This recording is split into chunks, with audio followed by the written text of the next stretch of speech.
Kemudian makhluk pertama Rasulullah SAW yang pada saat itu masih dalam wujud rohani. Sedangkan rohani ini makhluk sudah wujud tapi sangat gaib. Sehingga ketika ada orang bertanya tentang ruh, maka Allah memerintahkan pada Rasulullah agar supaya kita jangan ikut campur. Yas'alunaka 'anil ruh qulir ruhu min amri rabbi. Sudah gampangnya kalau kita pakai bahasa kasar, tidak usah bicara ruh, itu rahasia Allah. Hanya orang-orang yang super khusus yang tahu rahasianya. Sehingga yang sampai dengan ruh Muhammadiyah, tahu ruhnya Kanjeng Nabi, hanya para anbiya dan para arifin kelas tinggi, kelasnya wali kutub. Kalau di bawah itu bicara ruh hanya ceritanya, tapi tidak tahu dengan hakikatnya. Kalau kenapa? Dari mana? Dari baca kitab. Orang baca buku seperti orang baca novel. Berbicara cinta, membaca novel yang membahas cinta, berurai air mata, dengan penghayatan dengan cerita tersebut. Tapi ditanya seperti apa cinta, dia tidak akan tahu. Sehingga banyak orang berbicara cinta ketika masih lajang, masih pacaran, bayangannya berlebihan. Kenapa? Dia dari bayangan. Tapi setelah dia mengalami apa yang dihadapi dan dialami orang yang jatuh cinta dan menjalani kecintaan itu sendiri, justru banyak yang mengalami penderitaan dahsyat sampai mati karena cinta. Kan gitu. Jadi bukan mendapatkan yang sebagaimana diangankan, tapi banyak orang karena cinta dia harus mati. Tapi memang inilah rahasia Allah Subhanahu wa taala, sehingga karena cinta itulah banyak orang siap menyeberang laut. Bukan hanya itu, bahkan siap untuk masuk ke dalam api ditanya demi cinta. Sehingga seorang perempuan ditanya bagaimana reaksinya terhadap cinta seorang laki-laki. Apa kata perempuan? Lebih baik engkau bunuh aku dengan pedang, asal tidak engkau bunuh aku dengan cinta. Kenapa? Ini ada rahasia Allah Subhanahu wa taala yang dahsyat. Ini baru mahabbah, baru kulitnya. Itu bagaimana dengan inti daripada disitulah bersarang hakikat cinta itu sendiri. Sehingga ketika berbicara masalah ruh, ya jangan ke sana kita. Sebaiknya apa yang difirmankan oleh Allah kita qulir ruhu min amri rabbi. Jadi itu urusan Allah, itu rahasia Allah. Wa ma utitu minal ilmi illa qalila. Kamu tidak tahu kecuali sedikit. Kemudian Masya Allah ini diturunkan oleh Allah dari cahaya roh dalam bentuk cahaya yang sangat abstrak, agar supaya menjadi makhluk yang lebih keluar ke alam yang lebih terang, lebih real. Maka Allah bungkus lagi cahaya roh ini dengan cahaya yang lebih lemah, maka berubahlah namanya. Barangnya sama tapi jaketnya berbeda, maka berubah namanya. Sehingga namanya di sini menjadi aklu Muhammadiyah. Yang roh tidak ada jejaknya, tapi ketika menjadi akal, ini mempunyai jejak. Sehingga ketika sekarang, apa jejaknya orang ini, jejak pemikirannya? Dia nulis buku tentang ini, dia nulis ini tentang ini. Di mana letak akal? Tidak ada yang tahu. Dan apa hakikat akal? Tidak tahu. Cuma kita tahu jejak akal itu sendiri. diturunkan kembali, dibungkus kembali, maka jadilah setelah dikasih jaket cahaya yang lebih lemah, maka dikeluarkan ke alam yang lebih bawah, ke alamnya malaikat. Jadi kalau pertama tadi dari alam lahud diturunkan ke alam jabarut, diturunkan lagi ke alamul malakut, alam lagi ke-7 sampai pertama, alamnya malaikat, namanya Al-Muhammadiyah, hatinya kanjeng Nabi sallallahu alaihi wasallam. Dan dari qalbu Muhammadiyah ini diturunkan ke bumi, yang akhirnya menjadi nafsu Muhammadiyah. Dan di muka bumi inilah dibalut nafsu itu dengan fisik kita yang terdiri dari air, tanah, kemudian udara dan api, yang masing-masing ini mempunyai kebiasaan atau karakter yang dikenal dengan nafsu. Sehingga ada nafsu ammarah yang dari api, ada nafsu lawwamah yang dari tanah, nafsu ilhamah yang dari air, dan mutmainnah yang dari udara. Yang mana nafsu inilah yang menjadi pertama harus ditaklukkan oleh manusia dalam hidupnya untuk bisa naik ke martabat yang lebih tinggi, di mana Allah Subhanahu wa taala menciptakan ibadah, menciptakan agama yang di dalamnya ada ritual-ritual ibadah, dari sholat 5 waktu yang diibaratkan oleh Rasulullah SAW laksana sungai di depan rumah kita. Kemudian dari sungai itulah kita mandi tiap hari 5 kali. Kata Nabi, mungkin masih tersisa kotoran dari tubuh kalian. Itulah ibaratnya sholat. Kemudian Allah SWT juga memberikan syariat, cara untuk membersihkan diri kita. Dan ini menjadi pintu rahmat Allah Subhanahu wa taala, agar supaya kita ini kembali ke asalnya, kembali kepada kesuciannya, yaitu kembali ke ruh. Maka harus ditaklukkan juga setelah kita menaklukkan nafsu dengan puasa, di mana puasanya orang awam, yaitu sekedar tidak makan, tidak minum, tidak bergaul suami istri, dan lain-lain yang membatalkan puasa secara fisik. Ketika kita dengan berpuasa menaklukkan, ya, apa itu? Subhanallah, menaklukkan, ya, nafsu kita, ya. Yang disebut nafsu itu kecenderungan dengan barang zahir, nafsu makan, itu. Nafsu minum, termasuk juga menaklukkan kita, menaklukkan diri kita dari yang namanya birahi, syahwat. Karena secara pokok nafsu manusia ini ada 3 macam. Hawa, yaitu perkara yang menyenangkan. Syahwat yang bersifat lawan jenis. Sedangkan nafsu itu nafsu yang sifatnya real. Sehingga ketika ini bisa ditaklukkan dengan sebaik-baiknya, maka puasa kita bisa lurus. Sehingga orang awam berpuasa tidak makan, tidak minum, dan juga tidak melakukan hal-hal yang membatalkan puasa. Akan tetapi kalau hanya ini puasa kita,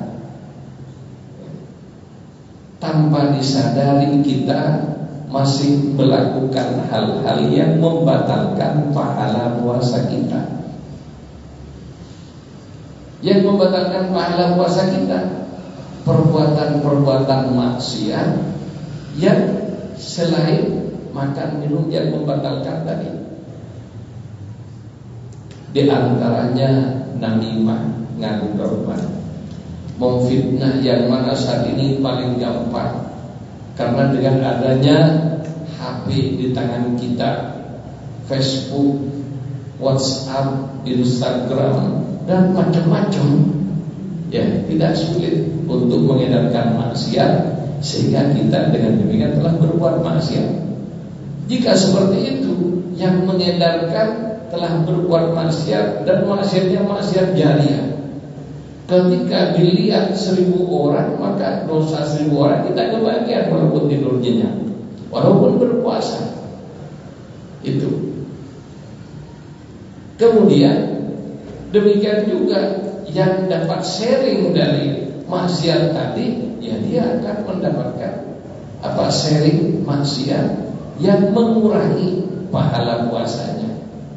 Sehingga kalau kita tidak bisa menahan diri dari perkara-perkara yang membatalkan puasa, yang membuat puasa kita hilang pahalanya, maka berlakulah apa yang disabdakan oleh Nabi sallallahu alaihi wasallam, kam min shaimin laisa lahu min shiyamihi illa al-ju'i wal 'atas.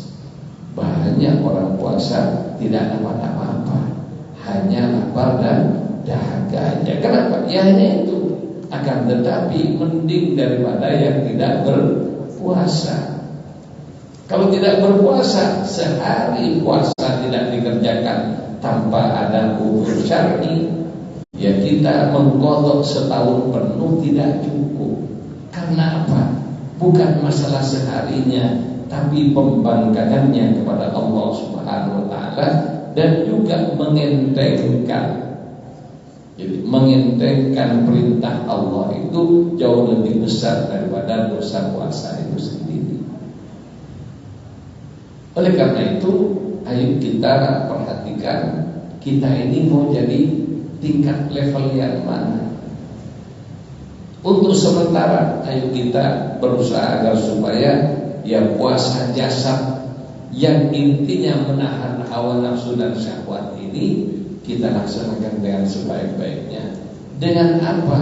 Agar supaya nafsu, syahwat, ya termasuk hawa kita ini dibersihkan oleh Allah, sehingga ketika bersih maka kita masuk ke level yang lebih tinggi, yaitu level puasanya orang khusus. Bagaimana puasanya orang khusus? Yaitu bukan hanya menahan diri dari tidak makan, tidak minum, dan tidak berbuat maksiat. Akan tetapi orang yang khusus, yang ditahan adalah bagaimana puasa hati mereka. Bagaimana puasanya hati? Yaitu menahan diri kita agar lebih dekat dan menjauh semua yang menjauhkan kita dari mengingat Allah, dan menjauhkan kita dari durhaka kepada Allah, batin kita.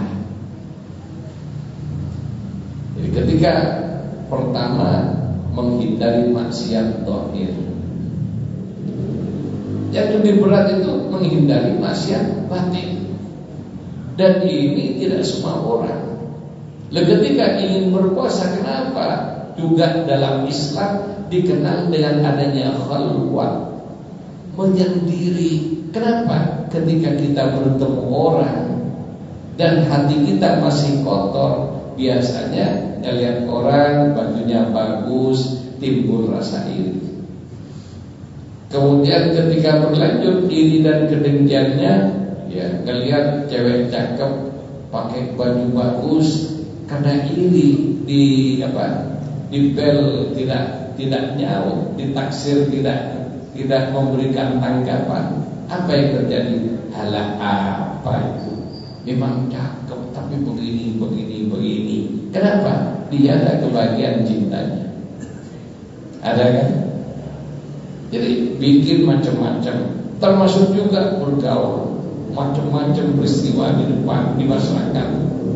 Apalagi kayak sekarang sudah ini namanya fitnah, baik sosial, politik, macam-macam. Ketika kita tidak menahan diri, tidak mengurung diri, tidak dimatikan HP-nya, maka setiap hari info itu akan masuk ke mata kita, telinga kita, terutama akan mengotori hati kita. Sehingga ketika kita berpuasa, tiap hari kegiatannya mencaci maki orang.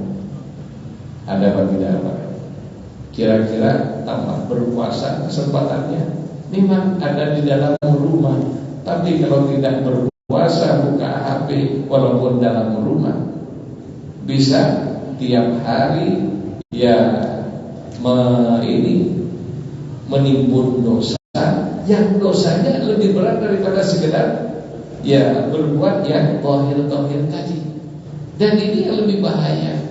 Dan inilah puasanya orang-orang khusus, agar supaya hatinya lebih banyak berzikir, lebih banyak beribadah, lebih banyak mengingat Allah semampunya. Sehingga puasanya orang zahir menghindari hawa nafsunya, akan tetapi puasanya orang khusus menjaga hatinya. Dari apa? Dari maksiatul qalbi, dari maksiatnya hati. Sehingga para orang khusus lebih banyak khalwat, lebih banyak menyendiri. Itulah puasanya hati. Kemudian bagaimana yang lebih khusus lagi? Ada orang yang bukan hanya berpuasa hatinya, tapi yang berpuasa rohnya. Apa? Menjaga hatinya agar tidak sampai lupa kepada Allah. Setiap detik, setiap denyut nafasnya yang ada zikrullah.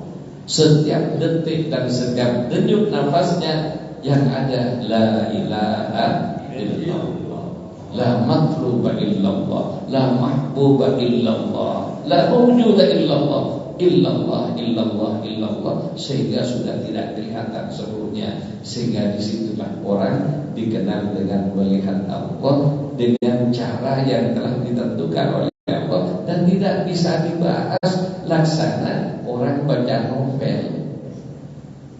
Jadi orang berbicara tentang cinta, tentang ini sejarah begini, sedih macam-macam, bisa dia menghayati.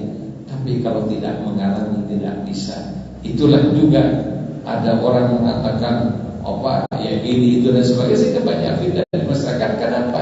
Bukan ahlinya, bukan orangnya ngomong itu. Dan ya di zaman kayak ini banyak orang ngaku-ngaku.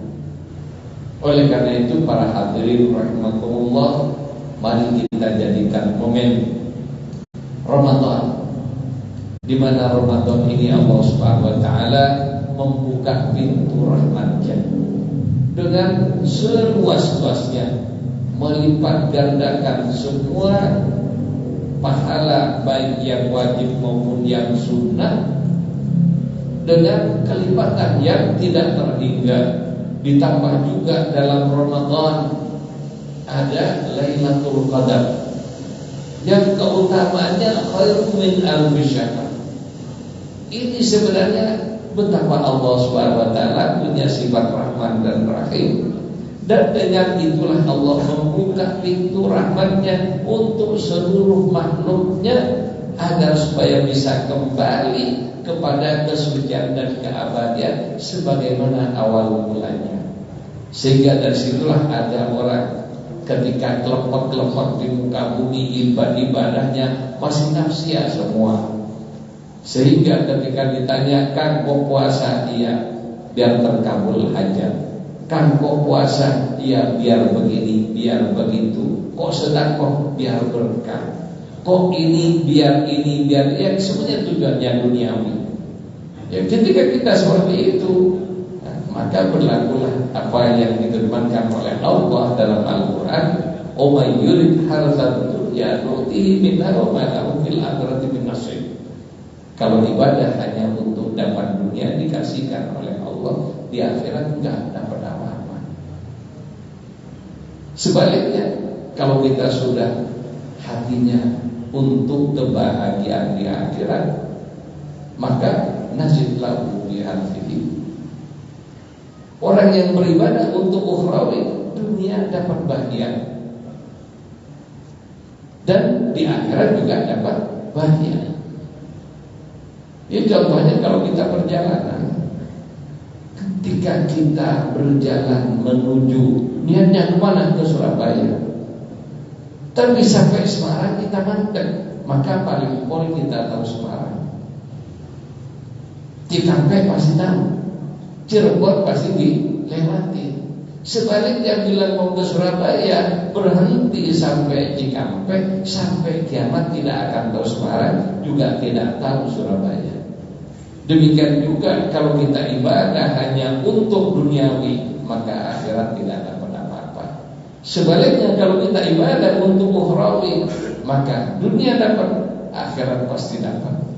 Dan puncak dan sempurnanya ibadah adalah orang yang ibadah lillah, tidak untuk duniawi, tidak untuk ukhrawi, lillah, maka dunia dan akhirat diberikan oleh Allah, dan posisi khusus sebagai hamba terdekatnya, sebagai orang-orang yang muqarrabin, yang dekat kepada Allah Subhanahu wa taala, termasuk juga orang-orang yang sudah dibuka alam rohani, dibuka rahasia-rahasia Allah sehingga mencapai kondisi musyahadah dan puncaknya ma'rifat billah. Semoga kita para hadirin dengan Ramadan, yang di dalam Ramadan ada sholat tiap hari 5 waktu tetap berjalan, agar supaya sholat 5 waktu ini lebih bergairah, diberi oleh Allah tambahan sunnah Ramadan, sholat tarawih.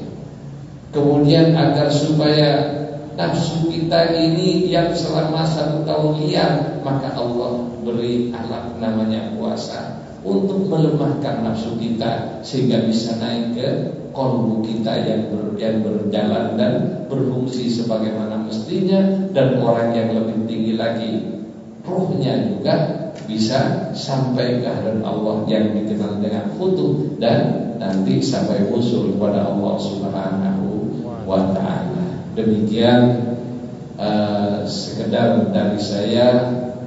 Semoga apa yang kita sampaikan, termasuk juga pengajian yang sudah berapa bulan kita laksanakan secara rutin di masjid ini, dan juga pengajian yang telah disampaikan oleh saudara-saudara saya ini yang kebetulan Jawa Timur semua. Ustaz Rohim juga Jawa Timur kan?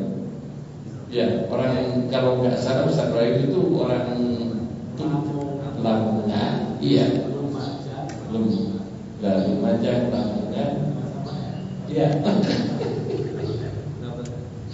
Ini setelah ketemu reunian dulu-dulunya. Ya moga-moga kita semua tidak berpikir Lamongannya, tidak berpikir Lumajangnya, tidak pikir Jembernya. Kita semua adalah umat Rasulullah SAW. Kita semua ingin selamat di hadapan Allah Subhanahu wa taala dengan mengikuti uswah besar kita, yaitu Rasulullah SAW, karena beliaulah pintu besar rahmat Allah dan wasilatul udma antara kita dengan Allah Subhanahu wa taala. Semoga dengan berpegang dengan sunnahnya, mengikuti Quran yang telah dilaksanakan zahir batin oleh Rasulullah, dan kita mengikuti jejaknya dalam mengamalkan Quran yang merupakan tali antara kita dengan Allah Subhanahu wa taala, maka kita menjadi orang yang ridha dan diridhai oleh Allah, dan menjadi orang yang cinta dan dicintai oleh Allah. Dan semoga dunia akhirat kita tetap berkumpul. Dan malam ini pun juga saya ingin memberikan hadiah kepada para hadirin, ya, dengan bahasa isyarat saja. Ya, saya alhamdulillah banyak beberapa ijazah khusus.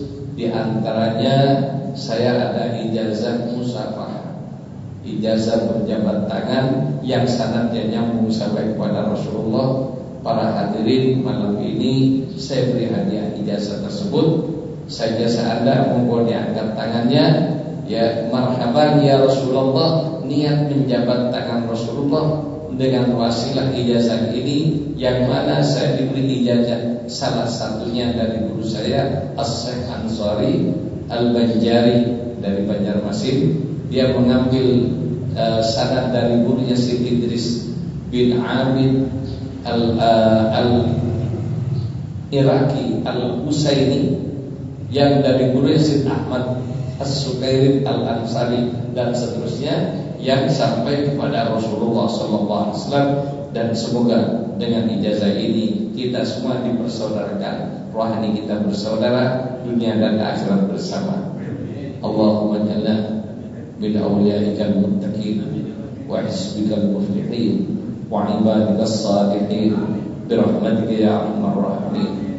Allahumma ja'al fatihil ma'ulika افتح لنا أبواب كل خير فتحته على سيدنا محمد رسولك صلى الله عليه وسلم جاه الخاتم لما سبق اختم لنا بخاتمة الناجين الراجين الذين قيل لهم قل يا عبادي الذين أسرفوا على أنفسهم لا تقنطوا برحمة الله بجاه الناصر الحق بالحق انصرنا على جميع الأعداء نصر الذي قيل له أتتخذنا هزوا قال أعوذ بالله أن أكون من الجاهلين بجاه الهادي إلى صراطك المستقيم اهدنا الصراط الذين أنعمت عليهم من النبيين والصديقين والشهداء والصالحين وحسن أولئك رفيقا ذلك الفضل من الله ربنا آتنا في الدنيا حسنة وفي الآخرة حسنة وقنا عذاب النار. Wassalamualaikum warahmatullahi